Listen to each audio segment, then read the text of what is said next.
Rain was pounding hard on Manhattan streets. It was approaching midnight, and the city lights looked blurry through the massive windows of Mark Harrison's penthouse. Everything was blurry. His life, his future, the pain inside him. Everything. Mark Harrison, 38 years old, was a successful CEO. He was at the head of Harrison Tech Industries, a multi-billion-dollar company, hundreds of employees and countless successes. But that night, in that grand penthouse, he was kneeling in front of his daughter's bedroom door, helplessly listening to the voice inside. A sound was coming from inside, small, broken, a voice that couldn't breathe. Lucy. His 6-year-old daughter Lucy was having another panic attack. Mark's hands were trembling. He knocked softly on the door. "Lucy, sweetheart, Daddy's here. Please open the door." No answer. Just sobs. The desperate voice of a child who couldn't breathe. It was 3 months ago. Mark's wife and Lucy's mother had died in a traffic accident. It was very sudden and unexpected, and it hit them cruelly. One day she was there, the next day she was suddenly gone. Lucy hadn't spoken since that day. She couldn't speak. Words knotted in her throat and panic attacks would begin. Every night, every morning, constantly. Mark took her to psychologists. He took her to child therapists. Medications were tried. None of them worked. Lucy was withdrawing into herself, going deeper and deeper into darkness each passing day. And Mark? Mark was one of the most powerful CEOs in the world, but he couldn't save his own daughter. That night he sat in front of the door. He leaned his back against the wall. He closed his eyes. Lucy's breathless voice was coming from inside, and Mark at that moment felt helplessness in his bones for the first time in his life. The next morning in the office, his assistant Sophie knocked on the door. "Mr. Harrison, you have a meeting." Mark raised his head. The area under his eyes was dark purple. His beard was unshaven. His tie wasn't even straight. In a flat tone, he said, "Cancel it." Sophie was surprised. Mark Harrison never canceled any meeting. "But this is important." "I said cancel it." Mark's voice came out harsh. Then it softened. He was very tired. "I'm sorry, Sophie." "Just cancel it." Sophie left.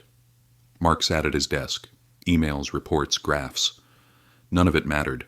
None of it was as important as Lucy. The phone rang. Dr. Stevens, Lucy's therapist. "Mr. Harrison, I want to try something. Music therapy. It's very effective with some children. Maybe for Lucy." "Let's try it," Mark said immediately. "Let's try everything." The search for music teachers began. In Manhattan, there were hundreds of music teachers, but Mark was looking for someone special, someone who could reach Lucy, understand her, and break down Lucy's walls. Interviews were conducted. Many teachers came. Professional, certified, experienced. But none of them worked. Lucy didn't even look at any of them. She locked herself in a room. Mark was heading toward hopelessness. Jasmin Torres was 28 years old, a young, struggling mother. She lived alone with her 5-year-old son, Ethan. Ethan had ADHD, emotionally intense but a very intelligent child. But the school system didn't understand him. Teachers complained. Jasmin was constantly being called. "Ethan is causing problems. Ethan is incompatible. Ethan can't pay attention." Jasmin knew Ethan didn't have a problem. He was just different. But no one saw that. Jasmin lived in a small apartment. She lived in an old building in the Bronx, a home where she barely paid rent every month. She was a music teacher, but finding work was hard, very hard. She didn't have a diploma from a school, which made her work even harder. She only had talent and passion, the ability to reach children through music. But no one saw her. That morning, Ethan didn't want to go to school. "Mom, please. School is boring. The teacher doesn't like me." Jasmin stroked her son's hair. "I know, sweetheart. But you have to go. Just today. Just one more day." Ethan went to school with tears in his eyes. Jasmin closed the door, leaned against the wall, couldn't hold back her tears. That day, Jasmin saw a job posting. Music teacher wanted. Manhattan. Good pay. But there was something in the ad. Special situation. Experience required. Jasmin hesitated. She had experience, but no diploma. If she applied, she could be rejected, but she needed to pay for Ethan's school expenses and rent. And she applied. Sophie was reviewing CVS, hundreds of applications, but none of them were the person Mr. Harrison was looking for. Then she saw a name, Jasmin Torres. No diploma. But there were references. She had worked with children.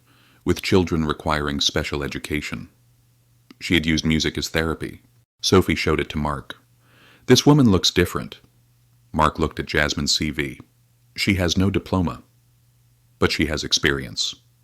Maybe worth a try," Mark thought, then nodded. "Call her." Jasmin was in the kitchen preparing food for Ethan when the phone rang. The number wasn't familiar. She answered. "Hello? Miss Torres? I'm Sophie, Mr. Mark Harrison's assistant. Your application has been accepted. Can you come for an interview tomorrow?" Jasmin's heart stopped. Yes. Yes, I can come." The address was given. Manhattan, Harrison Tower, top floor. Jasmin hung up the phone. Her hands were trembling. "Was this real?" Ethan asked, "Mom, what happened?" Jasmin hugged her son. "A chance, sweetheart. Maybe everything will change." The next day, Jasmin stood in front of Harrison Tower. The building was huge. Glass, steel, a giant reaching into the sky. She went inside. The security guard asked, "Your name?" "Jasmin Torres. I have a meeting with Mr. Harrison." She was directed to the elevator, to the top floor. As the elevator rose, Jasmin's stomach churned. She was scared and stressed, but at the same time hopeful. The doors opened. Sophie greeted her. She smiled. "Welcome, Miss Torres. Mr. Harrison is waiting for you. A large office. Manhattan view from the windows." Behind the desk, Mark Harrison. Suit, cold, distant facial expression. But there was fatigue and hopelessness in his eyes. "Sit down," Mark said. Jasmin Saturday. Her hands were trembling. "I read your CV," Mark began. "No diploma, but good references. What makes you different?" Jasmin swallowed. "Because music for me isn't just notes. Music is emotion. Music is a way of hearing children's silent screams. I don't have a diploma, but I hear children. I notice their pain, their fears, their silences." Mark looked. For a long time he just looked. Then, "My daughter Lucy lost her mother 3 months ago. She hasn't spoken since then. She has panic attacks. Nothing has worked. Can you reach her?" Jasmin's eyes filled with tears. "I don't know, Mr. Harrison, but I can try. I can try to try." Mark nodded. "Then start. Tomorrow." The next day, Jasmin came to the penthouse, a large, luxurious, and cold place. Lucy's room was shown. The door was closed. Mark said, "She may not want you to come in." "She doesn't let anyone in." Jasmin knocked softly on the door. "Lucy? My name is Jasmin. I want to be friends with you. I want to play music. Will you listen?" No answer. Jasmin took out a small keyboard from her bag. Portable, light. She sat on the floor in front of the door and started playing. "Twinkle, Twinkle, Little Star." Simple, childish, slow and soft. Every note sounded like a whisper. Every melody was like a hug. A sound came from inside. The sobbing stopped. Silence. Jasmin continued playing. She closed her eyes. She just felt. The door slowly opened. An inch. Lucy looked from inside. Small, fragile, and there was fear in her huge eyes. Jasmin continued playing. She smiled and didn't speak, just played. Lucy took a step, then another step, then sat on the threshold of the door. Jasmin was still playing, and Lucy, for the first time in 3 months, relaxed. Mark was waiting in the hallway. Sophie was beside him. Both were watching silently. Mark's eyes filled with tears. "It's working," Sophie whispered. Mark nodded. He couldn't speak. Days passed. Weeks passed. Jasmin came every day. She made music with Lucy. They didn't talk. Just music. During this time, Lucy was slowly opening up. Jasmin sometimes brought Ethan too. Ethan and Lucy played. 2 different children, both understanding each other. Mark watched Jasmin from afar. Her gentle hands, her soft voice, the bond she formed with children caught his attention and awakened something inside him. One evening, after Lucy fell asleep, Mark found Jasmin in the living room. "Would you like some coffee?" Jasmin was surprised. "Yes, thank you." They sat, drank coffee. A comfortable silence surrounded them. "Lucy is changing," Mark said. "Thanks to you." Jasmin smiled. "She's a strong child. She just needed time." You're special," Mark said. The words just came out of his mouth with feeling. Jasmin looked into Mark's eyes and saw something there. Pain and loneliness, but also a light. "I'm just a music teacher, Mr. Harrison." "Mark," he said, "call me Mark. And no, you're not just a music teacher." That night something began. A small thing, a feeling, a connection.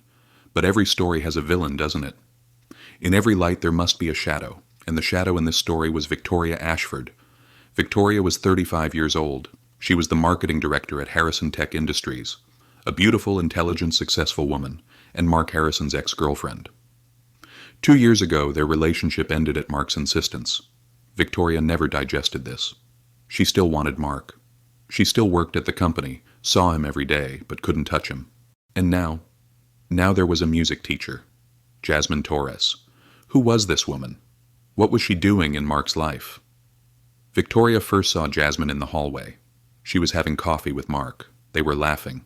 And something burned inside Victoria. Jealousy. Cruel and poisonous jealousy. That night she sat alone in her office. She looked at her computer. Jasmin Torres. Social media profiles. Living in the Bronx. Single mother. No diploma. Victoria smiled, but it was a cold smile, a dark smile. "Who do you think you are?" she whispered. "Do you think you can enter Mark's life?"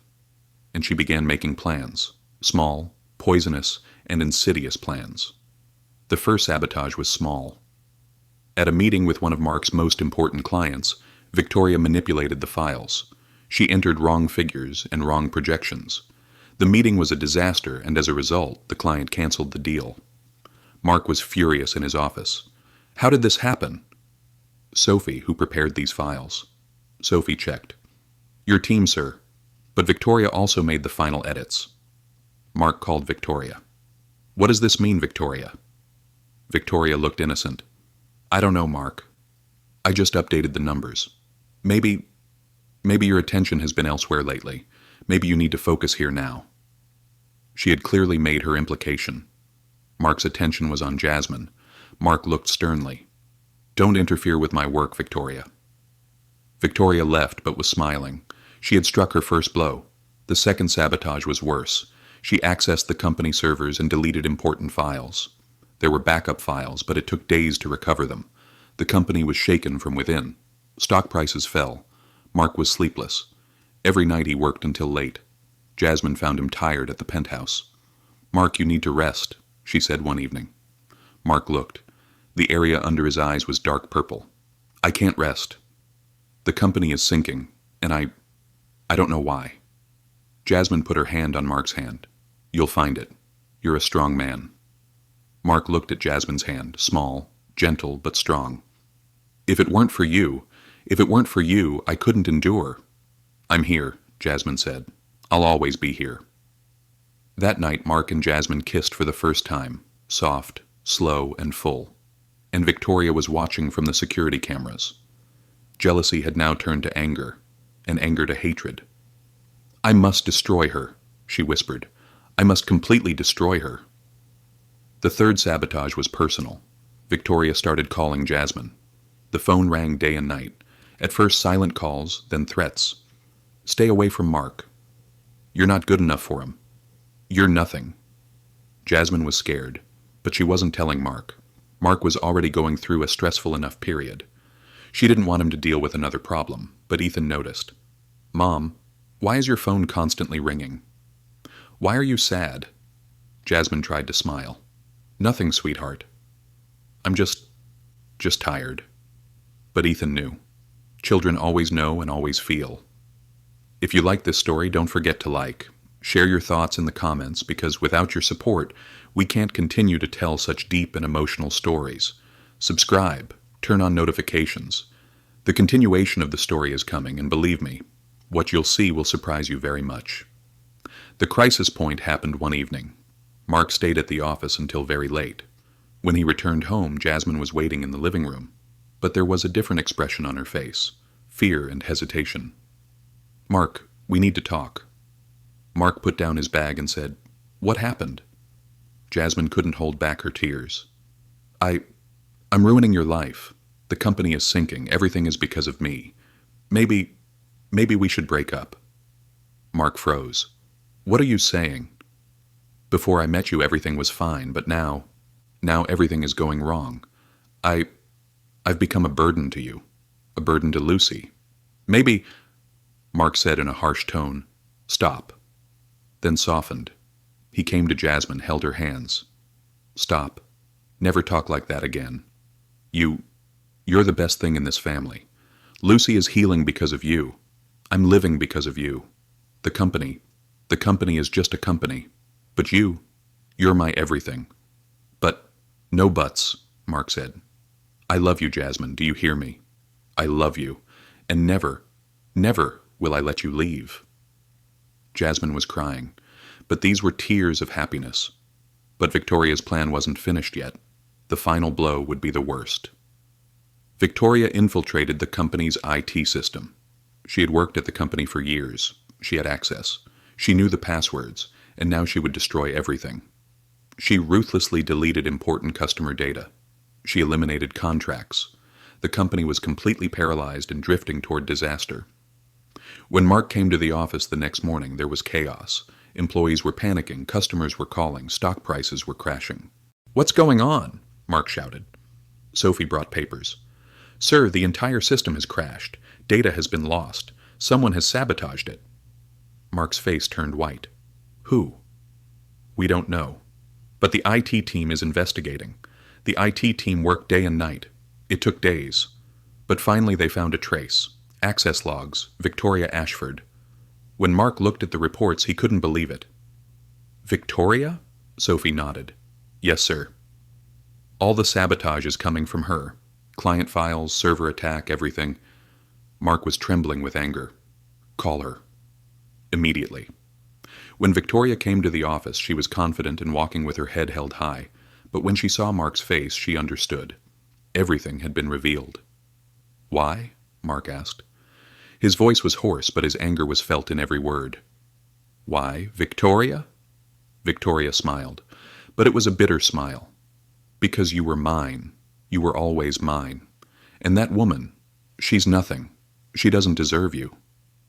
You're sick," Mark said. "You're crazy. You're not well." "Maybe," Victoria said. "But I love you. I still love you. And I couldn't bear to see you love her. I couldn't stand it." Mark reached for the phone. "Security. Escort Victoria Ashford out. And call the lawyers. We're filing a lawsuit." Victoria's face changed. First fear, then anger. "You can't do this." "I already have," Mark said. Security came. Victoria was removed from the office, screaming and thrashing. "You'll regret this, Mark. You'll regret this." But Mark wasn't listening.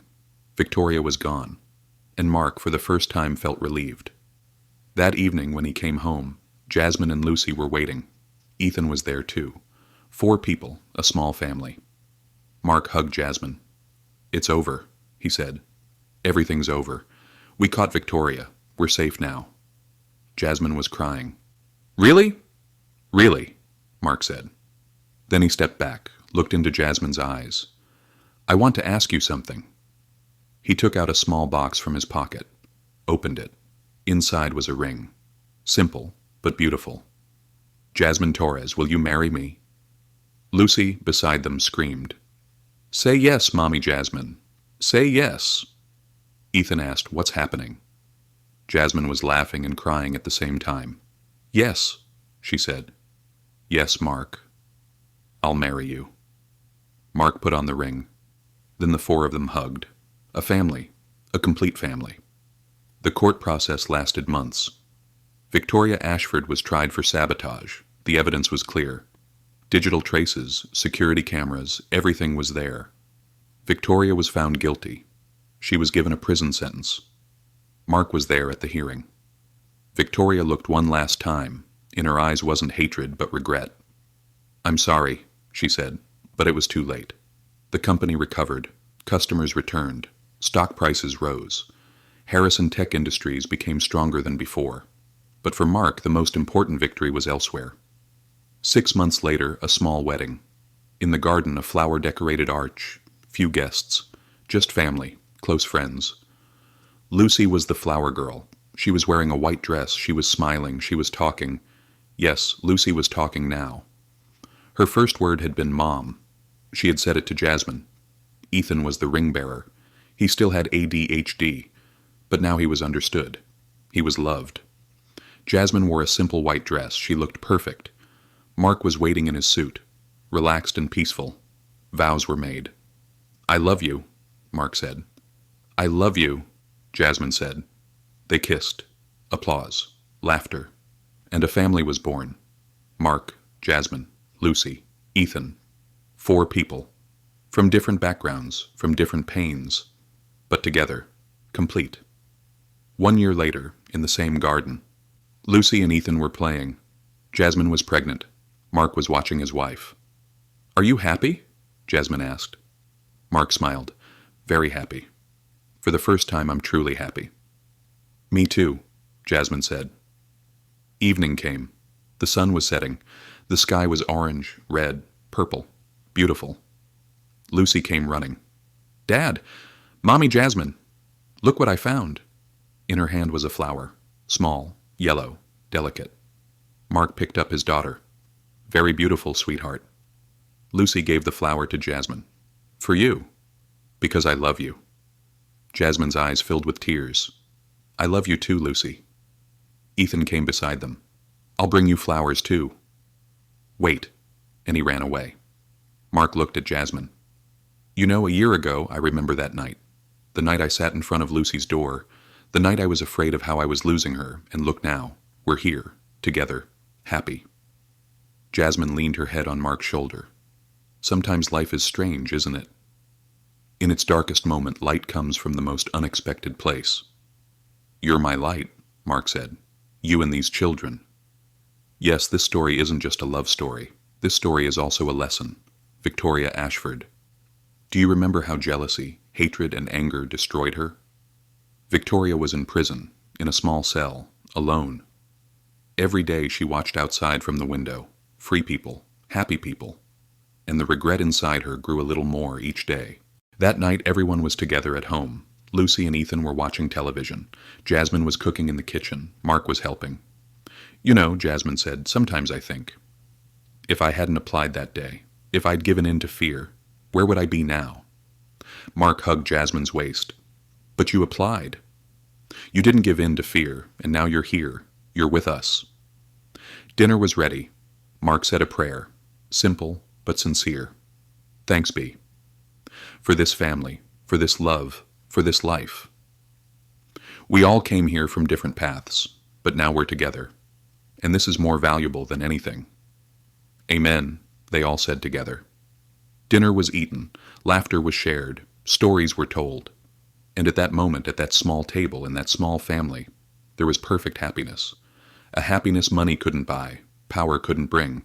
Just love, just compassion, just unity. If you've listened to me this far, you'll understand that this story isn't actually about legacy and wealth. This story shows that power alone isn't enough. It proves that life isn't just titles, fame, and show. And the other important lesson to be drawn is jealousy. How can a person get lost in their own darkness? Now let me ask you something. Have you ever felt helpless like Mark, or like Jasmin, did you continue to hope despite everything? Maybe like Victoria, have you seen how jealousy consumed you?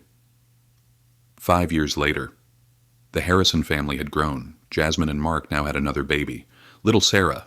They named her after Mark's first wife, because remembering is part of loving.